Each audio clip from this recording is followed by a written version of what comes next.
El deseado de todas las gentes. Capítulo 24. ¿No es este el hijo del carpintero? Una sombra cruzó los agradables días del ministerio de Cristo en Galilea. La gente de Nazaret le rechazó. ¿No es este el hijo del carpintero?, decía. Durante su niñez y juventud, Jesús había adorado entre sus hermanos en la sinagoga de Nazaret. Desde que iniciara su ministerio, había estado ausente, pero ellos no ignoraban lo que le había acontecido. Cuando volvió a aparecer entre ellos, su interés y expectativa se avivaron en sumo grado. Allí estaban las caras familiares de aquellos a quienes conociera desde la infancia. Allí estaba su madre, sus hermanos y hermanas, y todos los ojos se dirigieron a él cuando entró en la sinagoga el sábado y ocupó su lugar entre los adoradores. En el culto regular del día, el anciano leyó de los profetas y exhortó a la gente a esperar todavía al que había de venir, al que iba a introducir un reino glorioso y desterrar toda la opresión. Repasando la evidencia de que la venida del Mesías estaba cerca, procuró alentar a sus oyentes. Describió la gloria de su advenimiento, recalcando la idea de que aparecería a la cabeza de ejércitos para librar a Israel. Cuando un rabino estaba presente en la sinagoga, se esperaba que diese el sermón y cualquier israelita podía hacer la lectura de los profetas. En ese sábado se pidió a Jesús que tomase parte en el culto. Se levantó a leer y fuele dado el libro del profeta Isaías. Según se lo comprendía, el pasaje por él leído se refería al Mesías.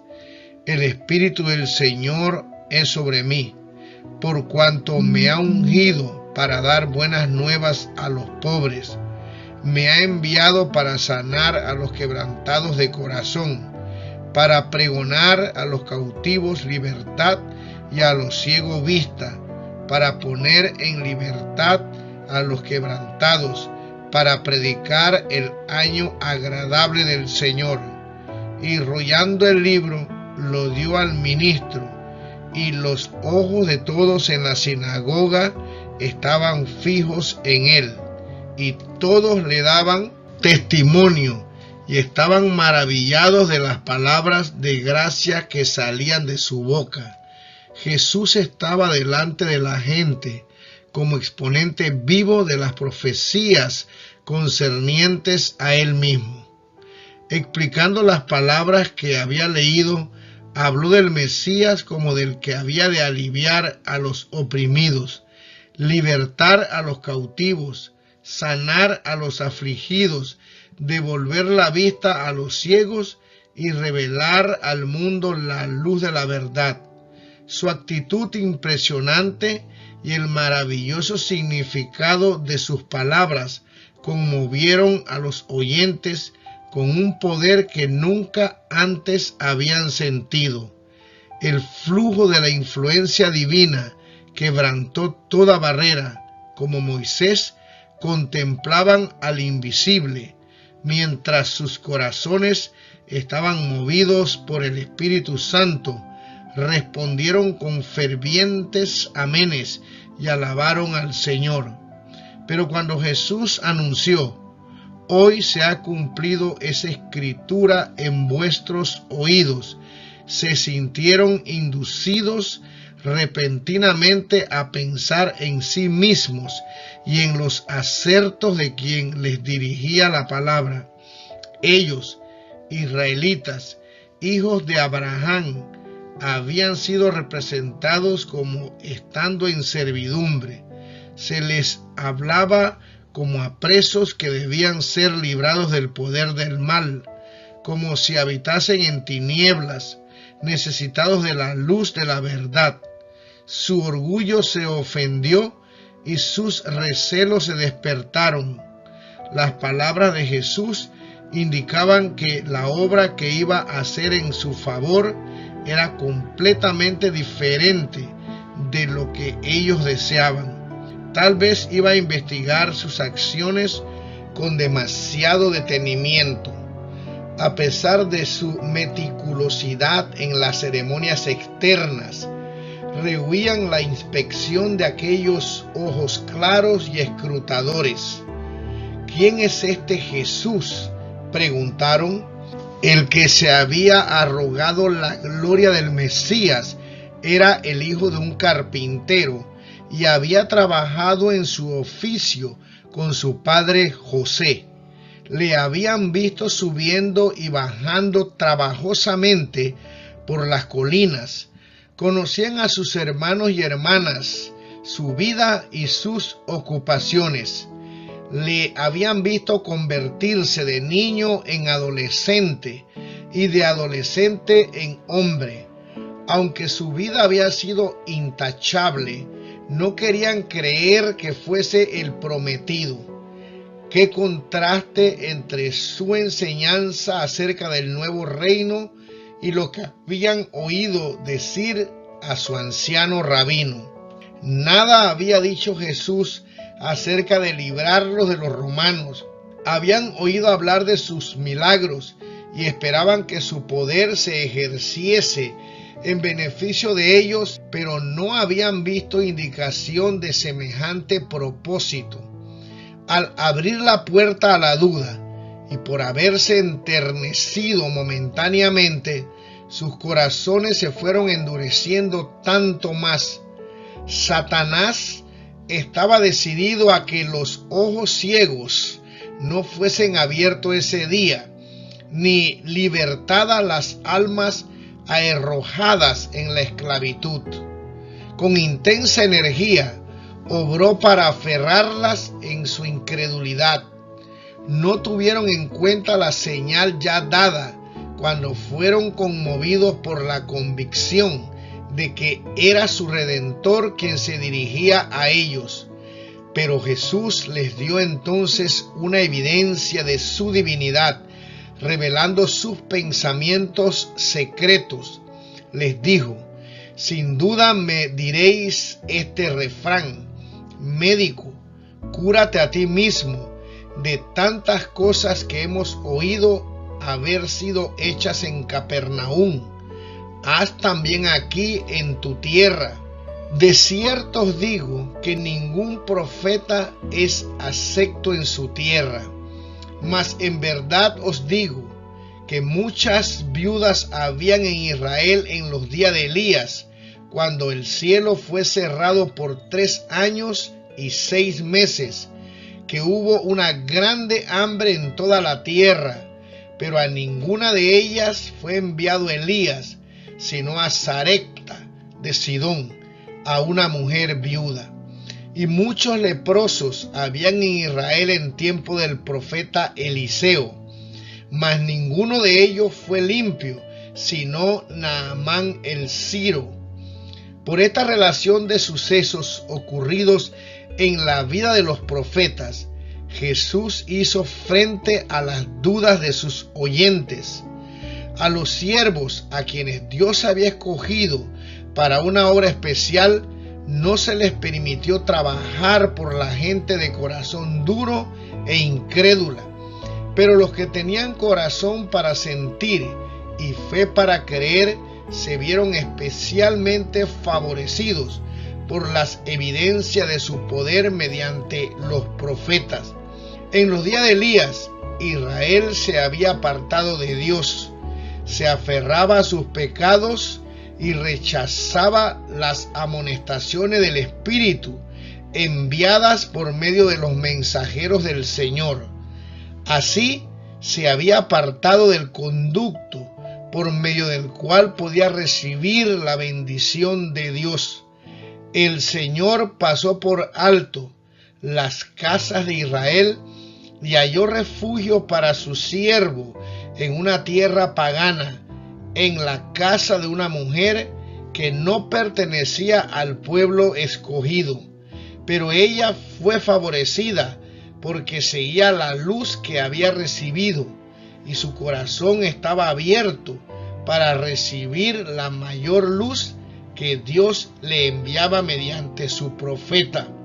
Por esta misma razón, los leprosos de Israel fueron pasados por alto en tiempos de Eliseo, pero Naamán, noble pagano que había sido fiel a sus convicciones de lo recto y había sentido su gran necesidad de ayuda, estaba en condición de recibir los dones de la gracia de Dios. No solamente fue limpiado de su lepra, sino también bendecido con un conocimiento del verdadero Dios. Nuestra situación delante de Dios depende no de la cantidad de luz que hemos recibido, sino del empleo que damos a la que tenemos. Así, aún los paganos que eligen lo recto en la medida en que lo pueden distinguir, están en una condición más favorable que aquellos que tienen gran luz y profesan servir a Dios, pero desprecian la luz y por su vida diaria contradicen su profesión de fe. Las palabras de Jesús a sus oyentes en la sinagoga llegaron a la raíz de su justicia propia, haciéndoles sentir la amarga verdad de que se habían apartado de Dios y habían perdido su derecho a ser su pueblo. Cada palabra cortaba como un cuchillo, mientras Jesús les presentaba su verdadera condición. Ahora despreciaban la fe que al principio les inspiraba. No querían admitir que aquel que había surgido de la pobreza y la humildad fuese otra cosa que un hombre común. Su incredulidad engendró malicia. Satanás los dominó y con ira clamaron contra el Salvador. Se habían apartado de aquel cuya misión era sanar y restaurar, y ahora manifestaban los atributos del destructor. Cuando Jesús se refirió a las bendiciones dadas a los gentiles, el fiero orgullo nacional de sus oyentes despertó y las palabras de él se ahogaron en un tumulto de voces. Esa gente se había jactado de guardar la ley, pero ahora que veía ofendidos sus prejuicios, estaba lista para cometer homicidio. La asamblea se disolvió y empujando a Jesús, le echó de la sinagoga y de la ciudad. Todos parecían ansiosos de matarle. Le llevaron hasta la orilla de un precipicio con la intención de despeñarle.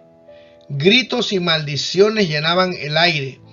Algunos le tiraban piedras, cuando repentinamente desapareció de entre ellos. Los mensajeros celestiales que habían estado a su lado en la sinagoga estaban con él en medio de la muchedumbre enfurecida. Le resguardaron de sus enemigos y le condujeron a un lugar seguro.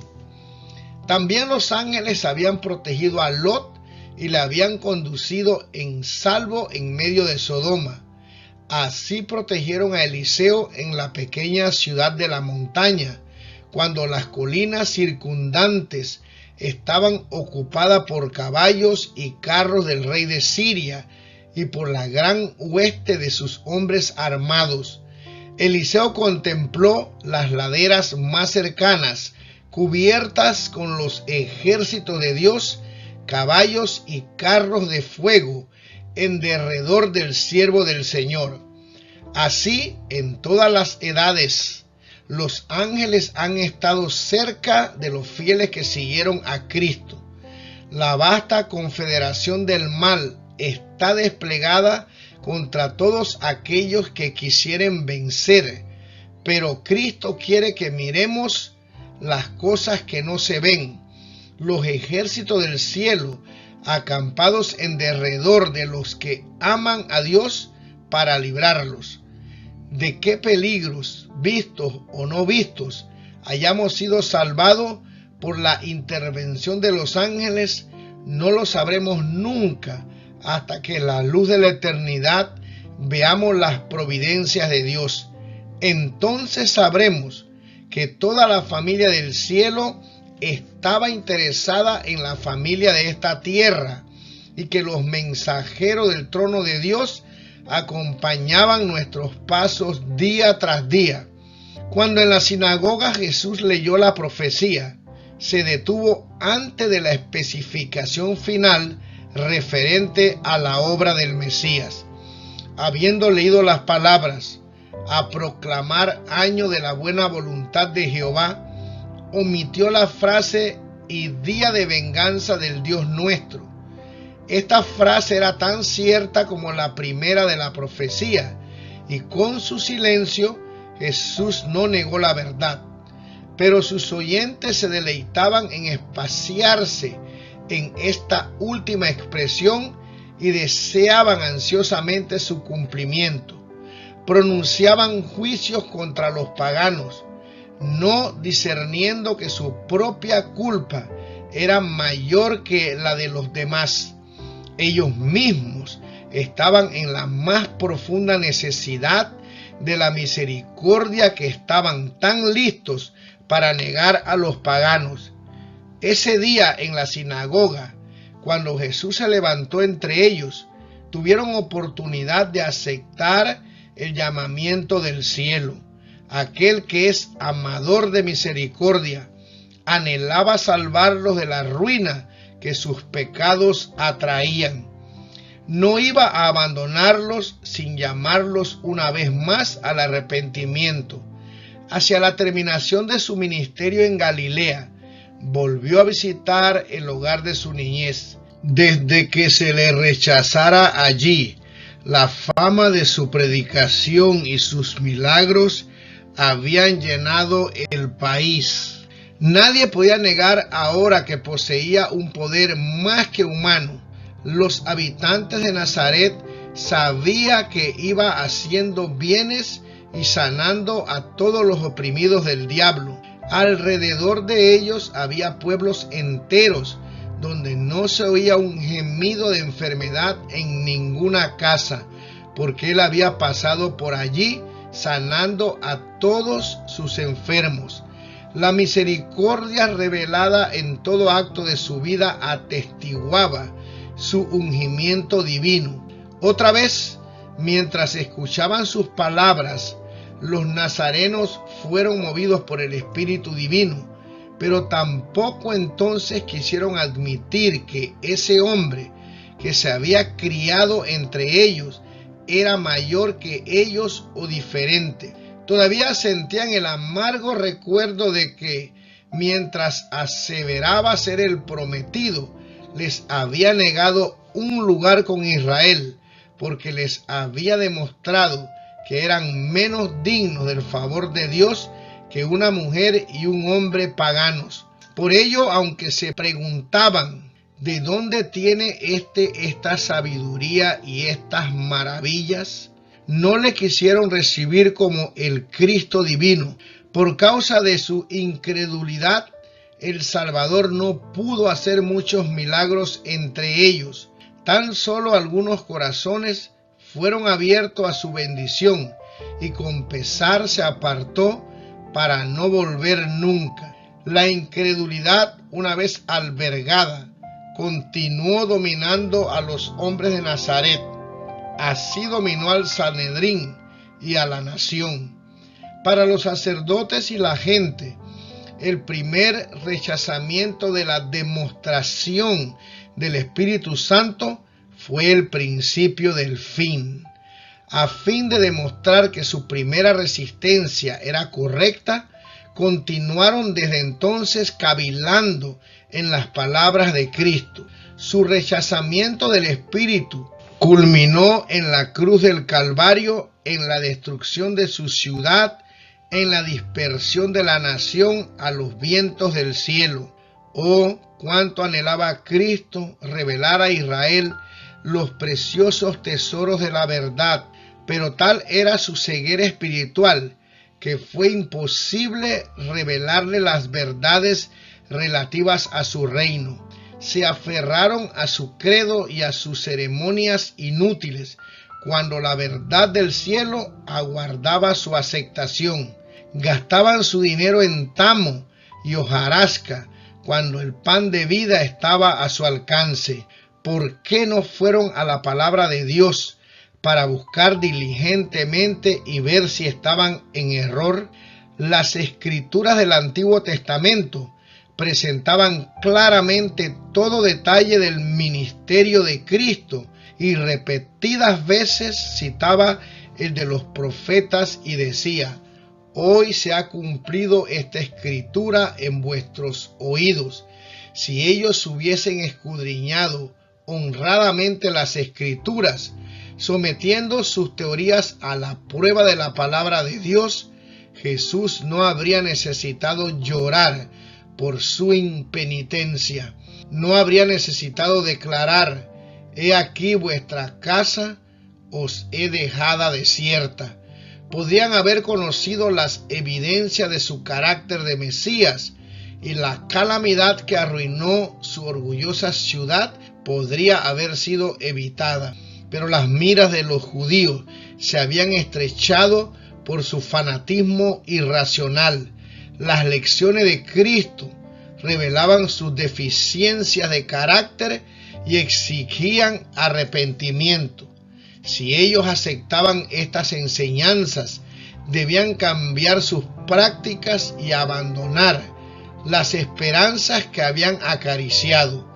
A fin de ser honrados por el cielo, debían sacrificar la honra de los hombres. Si obedecían a las palabras de este nuevo rabino, debían ir contra las opiniones de los grandes pensadores y maestros de aquel tiempo. La verdad era impopular en el tiempo de Cristo. Es impopular en el nuestro. Lo fue desde que por primera vez Satanás la hizo desagradable al hombre, presentándole fábulas que conducen a la exaltación propia. No encontramos hoy teorías y doctrinas que no tienen fundamento en la palabra de Dios. Los hombres se aferran hoy tan tenazmente a ellas como los judíos a sus tradiciones. Los dirigentes judíos estaban llenos de orgullo espiritual. Su deseo de glorificar al yo se manifestaba aún en el ritual del santuario. Amaban los lugares destacados en las sinagogas y los saludos en las plazas. Les halagaba el sonido de los títulos en labio de los hombres. A medida que la verdadera piedad declinaba entre ellos, se volvían más celosos de sus tradiciones y ceremonias, por cuanto el prejuicio egoísta había oscurecido su entendimiento. No podían armonizar el poder de las convincentes palabras de Cristo con la humildad de su vida. No apreciaban el hecho de que la verdadera grandeza no necesita ostentación externa. La pobreza de ese hombre parecía completamente opuesta a su acerto de ser el Mesías. Se preguntaban: si es lo que dice ser, ¿por qué es tan modesto? Si prescindía de la fuerza de las armas, ¿qué llegaría a ser su nación? ¿Cómo se lograría que el poder y la gloria tanto tiempo esperados convirtiesen a las naciones en súbditas de la ciudad de los judíos? ¿No habían enseñado los sacerdotes que Israel debía gobernar sobre toda la tierra? ¿Era posible que los grandes maestros religiosos estuviesen en error? Pero no fue simplemente la ausencia de la gloria externa en la vida de Jesús lo que indujo a los judíos a rechazarle. Era Él la personificación de la pureza y ellos eran impuros. Moraba entre los hombres como ejemplo de integridad inmaculada. Su vida sin culpa hacía fulgurar la luz sobre sus corazones. Su sinceridad revelaba la falta de sinceridad de ellos. Ponía de manifiesto el carácter huero de su piedad presuntuosa y les revelaba la iniquidad en toda su odiosidad. Esa luz no era bienvenida para ellos. Si Cristo hubiese encauzado la atención general hacia los fariseos y ensalzado su saber y piedad, le habrían recibido con gozo. Pero cuando hablaba del reino de Dios como dispensación de misericordia para toda la humanidad, presentaba una fase de la religión que ellos no querían tolerar. Su propio ejemplo y enseñanza no habían tendido nunca a ser deseable el servicio de Dios. Cuando veían a Jesús prestar atención a aquellos a quienes ellos odiaban y repelían, se excitaban las peores pasiones de sus orgullosos corazones. Con toda su jactancia de que bajo el león de la tribu de Judá, Israel sería exaltado a la preeminencia sobre todas las naciones, podrían haber soportado la defraudación de sus ambiciosas esperanzas mejor que la reprensión de sus pecados de parte de Cristo y el oprobio que sentían en presencia de su pureza.